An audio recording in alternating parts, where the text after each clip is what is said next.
to my channel Points and Tips. So today's video is all about endocrine hormones. Endocrine hormones में जो basic pathways है, कुछ related hormones, कुछ important hormones, तो उसके बारे में आज हम पढ़ेंगे. This is very basic. इसको अगर आपको पता होगा दिमाग में, अगर आपका ये pathway अगर आपका दिमाग में imprint होगा already, अगर आपको ये visualize हो पाए तो आप कोई भी क्वेश्चन इजीली कर पाओगे एंड आपको ये चैप्टर पढ़ने में बहुत इंटरेस्टिंग भी लगेगा. So let's begin. Endocrine hormones, इसका बेसिक पाथवे ये होता है कि पहले आता है हाइपोथैलेमस, है ना, हाइपोथैलेमस. उसके बाद आता है पिट्यूटरी. पिट्यूटरी क्या है? Pituitary gland. ओके. उसके बाद आता है एंडोक्राइन ग्लैंड्स.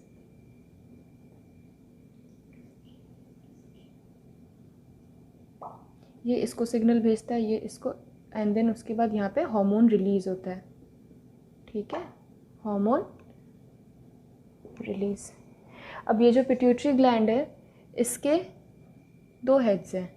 एक है एडिनो हाइपोफाइसिस, एक है न्यूरो हाइपोफाइसिस. ठीक है, मैं शॉर्ट में लिख रही हूँ. एडिनो हाइपोफाइसिस जो है ये 6 हार्मोन्स रिलीज़ करवाता है. ओके, मतलब कि ये एंडोक्राइन को स्टिमुलेट करता है for the release of 6 important hormones, and those are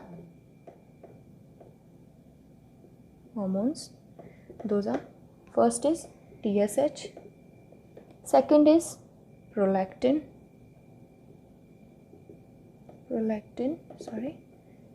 third is FSH, fourth is LH,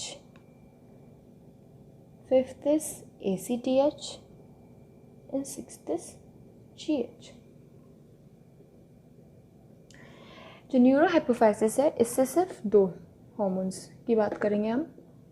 2 hormones. एक तो है हमारा ऑक्सीटोसिन, दूसरा है ADH. इसका नाम एक और है जिसको हम बोलते हैं वेसोप्रेसिन. Okay, vasopressin. राइट. तो मेन मोटी बात कर लेते हैं. अब जो हमारा पाथवे है हाइपोथैलेमस है, उसके बाद आता है पिट्यूटरी, उसके बाद आता है एंडोक्राइन ग्लैंड, उसके बाद हमारा हार्मोन क्या होता है? रिलीज़ होता है. सो हाइपोथैलेमस पिट्यूटरी को सिग्नल भेजेगा किसी भी फॉर्म में. उसके बाद फिर पिट्यूटरी के 2 हेड्स है, adeno hypophysis and neuro hypophysis. ये क्या करेंगे? एंडोक्राइन ग्लैंड को स्टिमुलेट करेंगे and the release of hormones करेंगे. एडिनो हाइपोफाइसिस से 6 हार्मोन्स कौन से हैं? TSH, prolactin, FSH, LH, ACTH and GH. And neuro hypophysis से कौन से? Oxytocin and ADH. So prolactin and oxytocin में काफ़ी बार गड़बड़ होता है कि कौन सा मिल्क इजेक्टिंग हार्मोन है एंड कौन सा मिल्क फॉर्मिंग हार्मोन है. So prolactin is a milk, ये याद रखना है. ठीक है, milk forming hormone, forming hormone. And जो हमारा ऑक्सीटोसिन है ये है हमारा milk ejecting hormone. This is our milk ejecting hormone. Okay, कुछ और बातें यहाँ पे देखने की है. ADH का अगर हाइपोसिक्रीशन होता है यानी कि कम सिक्रीशन होता है तो उससे हमारा होता है डायबिटीज़ इंसिपिडस. ठीक है, यहाँ लिख देते हैं हाइपोसिक्रीशन. सो उससे क्या होगा? Diabetes insipidus. Okay.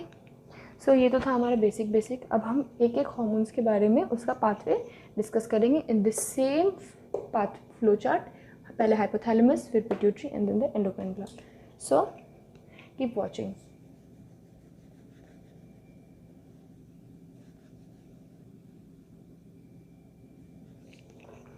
First we'll talk about the TSH. So pathway क्या आना है? ये आना है. पहले हाइपोथैलेमस होगा, उसके बाद पिट्यूटरी आएगा, उसके बाद एंडोक्राइन ग्लैंड आएगा. मैंने शॉर्ट में लिखा है. ओके. सो हाइपोथैलेमस क्या रिलीज़ करता है?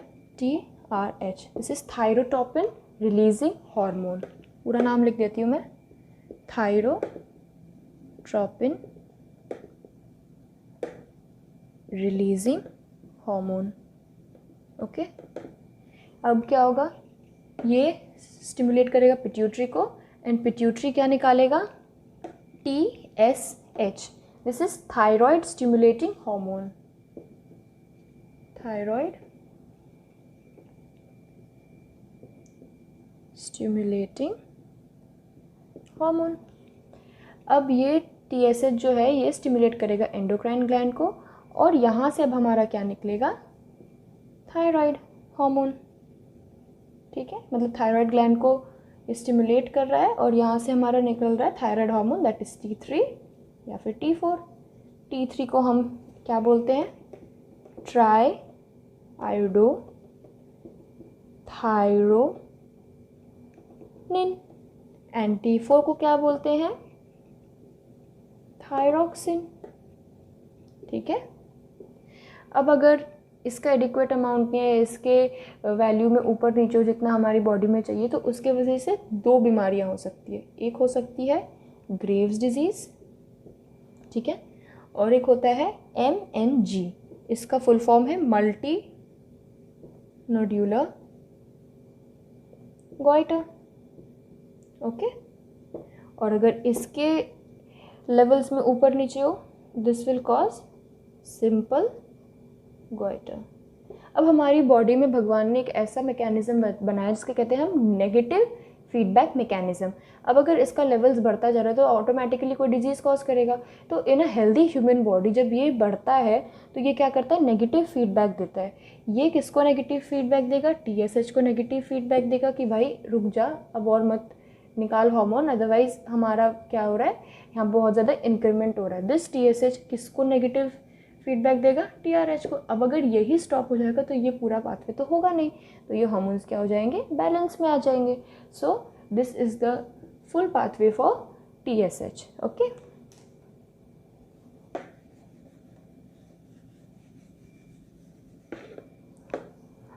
अब हम बात करेंगे गोनाड्स से रिलेटेड हार्मोन्स की। ओके,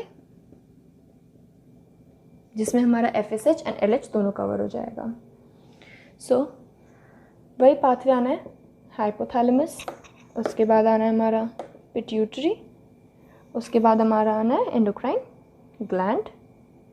ठीक है, फिर ये रिलीज़ कराएगा हार्मोन। थोड़ा इसको ठीक से लिखती हूँ मैं। ठीक है, अब जो ये हाइपोथैलेमस है ये क्या रिलीज़ कराएगा, दिस विल रिलीज GnRH। ये GnRH क्या है, गोनाडोट्रोपिन रिलीजिंग हार्मोन। ठीक है, ये पिट्यूटरी को स्टिमुलेट करेगा and then pituitary will give what, FSH and LH। This is follicle stimulating hormone and this is luteinizing hormone. अब ये जो है ये गोनाड्स को जाके हिट करेगा, यानी कि एंडोक्राइन ग्लैंड्स। अब वहाँ पे ये मेल्स में एंड फीमेल्स में अलग अलग सिक्रीशंस कराएगा। ठीक है, तो हमने ये हेड्स ले लिए, मेल फीमेल मेल फीमेल। अब फीमेल के केस में ये FSH क्या करवाएगा, ईस्ट्रोजन। ठीक है, ईस्ट्रोजन निकलवाएगा। मेल्स के केस में ये FSH क्या करवाएगा, इनहिबिन। ओके, अब LH में फीमेल्स के केस में प्रोजेस्टेरॉन एंड मेल के केस में टेस्टोस्टेरॉन। ठीक है, इट्स वेरी इजी, बस ये माइंड में आपको याद रखना है। ठीक है, याद रखना आपने ये। अब इसमें भी वही है कि अगर ये ज़्यादा एक्सेस हो जाएगा तो ये फिर से नेगेटिव फीडबैक बोल देगा कि भाई रुक जा, हम बहुत ज़्यादा बन रहे हैं अमाउंट में। So this will give negative feedback to FSH, this will give negative feedback to GnRH and ये रुक जाएगा। अब इनहिबिन बढ़ेगा तो ये इसको देगा नेगेटिव फीडबैक एंड ये इसको देगा। प्रोजेस्टेरॉन का भी सेम है, ये प्रोजेस्टेरॉन जो है हमारा ये देगा FSH को, सॉरी ये थोड़ा डिफरेंट है, ये FSH को भी इनहिबिट करेगा। ठीक है, इसको भी करेगा और ये LH को भी करेगा। थोड़ा मेसी हो गया, मैं फिर लिख दूंगी यहाँ पे। ओके, प्रोजेस्टेरॉन के लिए अलग से लिख दूंगी। प्रोजेस्टेरॉन जो है ये दोनों को नेगेटिव फीडबैक देगा, FSH को भी देगा और LH को भी देगा। एंड ये टेस्टोस्टेरॉन जब इंक्रीज हो जाएगा ये LH को इनहिबिट करेगा and this will inhibit GnRH। तो ये पूरा पाथवे क्या है, रुक जाएगा। अब अगर टेस्टोस्टेरॉन के अमाउंट में कम ज़्यादा हो, this can cause pernicious puberty. Okay, pernicious puberty. Okay, so ये पाथवे, ये माइंड मैप आपको याद रहना चाहिए। और ये जो पूरा हुआ, ये जिस एक्सिस को फॉलो करता है that is HPO axis. HPO axis मतलब क्या हो गया? हाइपोथैलम पिट्यूटरी ओवेरियन एक्सिस। ठीक है, so now we'll move on to our next hormone, that is our ACTH. Okay, so this is hypothalamus, this is again pituitary, so now this is endocrine gland. ये क्या निकालेगा? ACRH। ये ACRH क्या है? अडेनोकोर्टिक releasing hormone. ठीक है, अब ये पिट्यूटरी को स्टिमुलेट करेगा। पिट्यूटरी क्या निकालेगी? पिट्यूटरी निकालेगी ACTH। ठीक है, अब ये ACTH जाके अडर्नल ग्लैंड को ये करेगा, स्टिमुलेट करेगा, जो कि हमारा एंडोक्राइन ग्लैंड है। ओके, एडर्नल कॉर्टेक्स पे जाएगा ये बेसिकली। ठीक है, अब वहाँ पे ये 3 चीज़ रिलीज़ करवाएगा। एक निकालेगा मिनरलोकॉर्टिकॉइड। ठीक है, मिनरलोकॉर्टिकॉइड, मैंने सी से कॉर्टिकॉइड डिनोट कर दिया। ठीक है, एक निकालेगा ग्लूकोकॉर्टिकॉइड और एक निकालेगा steroid.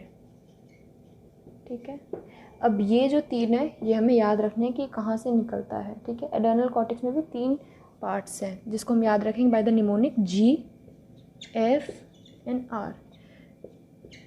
G stands for glomerular, F for fasciculata and R for reticularis. ठीक है, अब इसमें क्या होगा? इसमें से निकलेगा हमारा मिनरलोकॉर्टिकॉइड, फैसिकुलेटा से निकलता है हमारा ग्लूकोकॉर्टिकॉइड।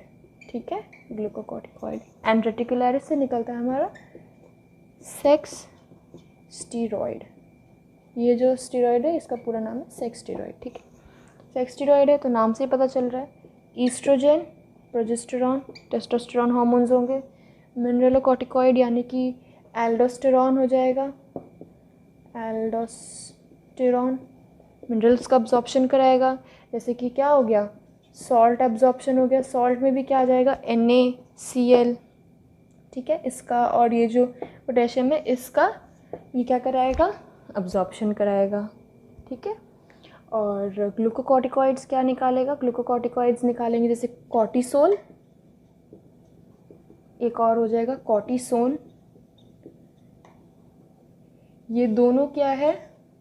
ये दोनों है हमारे इम्यूनो सप्रेसेंट।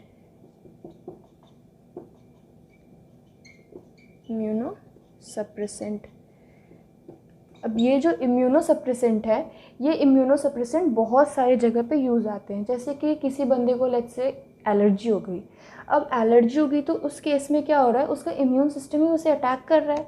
अब अगर उसे बहुत ज़्यादा एलर्जी हो जाती है, मतलब कि नॉर्मल एंटीहिस्टामिन्स उस पर काम नहीं कर रहे हैं, तो हमें क्या करना पड़ता है? उसकी इम्यूनिटी को सप्रेस करना पड़ता है by giving this immuno suppressant. अब किसी की बॉडी में कोई ऑर्गन का ट्रांसप्लांट हो रहा है या ग्राफ्टिंग हो रही है, तो उस केस में भी क्या होता है? बॉडी जनरली रिजेक्ट कर देती है, क्योंकि वहाँ इम्यून सिस्टम अटैक करने लगता है फॉरेन पार्टिकल उसको समझ के। तो उस केस में भी हम इम्यूनो सप्रेसेंट देते हैं। और ये जो एक्सिस है दिस वाज HPA एक्सिस। ठीक है, हाइपोथैलम पिट्यूटरी अडर्नल एक्सिस। तो अब हम थोड़ा इंसुलिन और एंटी इंसुलिन के बारे में समझ लेते हैं, जिससे कि हमें डायबिटीज़ मेलिटस और हाइपोग्लाइसीमिया जो हमारा डिजीज़ होता है उसके बारे में थोड़ा हमें एक पिक्चर मिल जाएगा। ठीक है, सो इंसुलिन, ओके,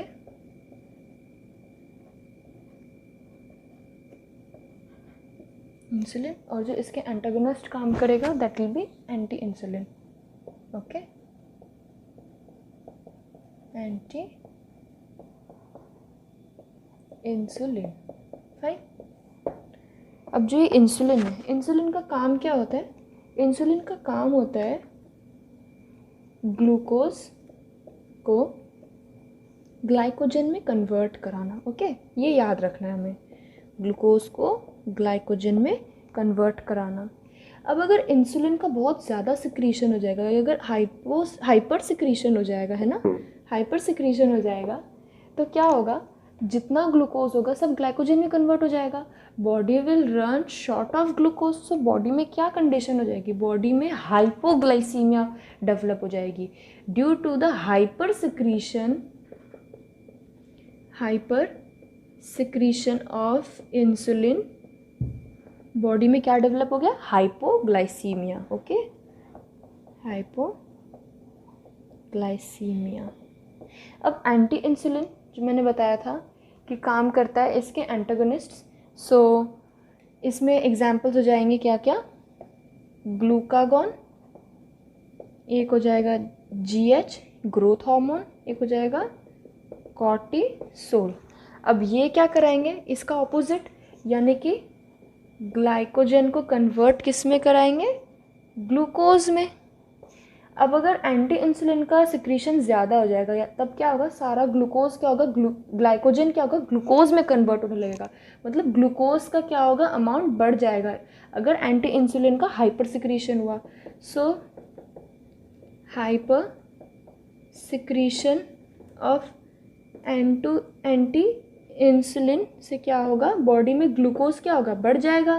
ग्लूकोज बढ़ेगा तो बॉडी में क्या होगा, हाइपरग्लाइसीमिया। और हाइपरग्लाइसीमिया को क्या बोलते हैं, डायबिटीज़ मिलेटस। ओके, सो अभी हमने डायबिटीज़ मिलेटस के बारे में पढ़ा कि डायबिटीज़ मिलेटस कब होता है, due to the hyper secretion of anti insulin. और एंटी इंसुलिन के एग्जांपल्स हो गए glucagon, GH and cortisol. So अब हम डायबिटीज़ मिलेटस को थोड़ा और एक और लुक ले लेते हैं डायबिटीज़ मिलेटस के बारे में, ठीक है, बेसिक समझ लेते हैं वो क्या होता है, क्योंकि ये थोड़ा इंपॉर्टेंट है ये, ठीक है। डायबिटीज़ मिलेटस मैंने शॉर्ट फॉर्म में लिखा DM, ओके, इसको लिखते नहीं हो, जस्ट लिख दिया, आप समझ लेना। इंसुलिन क्या होगा, इंसुलिन कम होगा, एंटी इंसुलिन, क्योंकि एंटी इंसुलिन क्या है, एंटी इंसुलिन ज़्यादा है तो ऑब्वियसली इंसुलिन कम होगा। इसके वजह से क्या होगा, एंटी इंसुलिन ज़्यादा है तो हमारी बॉडी में क्या, ग्लाइकोजन ग्लूकोज में कन्वर्ट होता जाएगा, तो ग्लूकोज हमारी बॉडी में ज़्यादा होगा, तो ग्लूकोज बहुत ज़्यादा हो गया। ये बहुत ज़्यादा ग्लूकोज हो गया, ये ग्लाइकोजन में तो कन्वर्ट नहीं हो पा रहा है ना, क्योंकि इंसुलिन तो बहुत कम है। तो ये जो ग्लूकोज ज़्यादा बन रहा है, ये क्या करता है, जो हमारी रेस्पिरेटरी पाथवेज थी ना, respiratory pathway, anaerobic, aerobic, TCA, glycolysis, उनमें चला जाता है ये, ठीक है। वहाँ जाने के बाद ये पूरा साइकिल फॉलो करने के बाद ये बनाता है कीटोन बॉडीज, ठीक है, कीटोन बॉडीज़ बनाता है और फैटी एसिड्स का फॉर्मेशन कराता है, फैटी एसिड का फॉर्मेशन कराता है। ये जो ग्लूकोज ज़्यादा बढ़ रहा है, ये ना तो ग्लाइकोजन में कन्वर्ट हो रहा है और ना ये टिश्यूज़ के पास जा सकता है, ये सिर्फ ब्लड में बढ़ता जा रहा है, ठीक है। ब्लड से ये रेस्पिरेटरी पाथवे में चला जाता है, उसके बाद ये ketone body and fatty acid का फॉर्मेशन करा रहा है। ये जो कीटोन बॉडीज़ है, ये हमारे यूरिन सैंपल में मिल जाएगा। और ये फैटी एसिड फॉर्मेशन ज़्यादा हो रहा है तो क्या होगा, कोलेस्ट्रॉल का लेवल भी बढ़ेगा। सो डायबिटीज़ मिलेटस में क्या होगा, यूरिन में हमें कीटोन बॉडीज़ मिलेंगे एंड कोलेस्ट्रॉल का लेवल भी हाई होगा। सो इसके वजह से हम इसको बोलते हैं DKA। अगर कीटोन बॉडीज़ बहुत ज़्यादा हाई है तो इसको हम डिजीज़ को नाम दे देते हैं DKA। DKA is diabetes keto acidosis. So this was all about our endocrine hormones का बेसिक्स। सो यहीं पे हमारे माइंड मैप ख़त्म होता है। आई होप आपको ये वीडियो अच्छा लगा। सो प्लीज़ इसको लाइक, शेयर, सब्सक्राइब ज़रूर करें और कमेंट बॉक्स में ज़रूर कमेंट करें कि इसमें क्या अच्छा लगा और क्या बेहतर कर सकते थे। और अगर आपको कोई भी क्वेश्चन हो, कोई भी क्वेरी हो, सो प्लीज़ फ्रीली आप कमेंट सेक्शन में आप कमेंट करिए and I will try to help you in the best possible way I can. Thank you, please keep watching further, ऐसे वीडियोज़ और आती रहेंगे।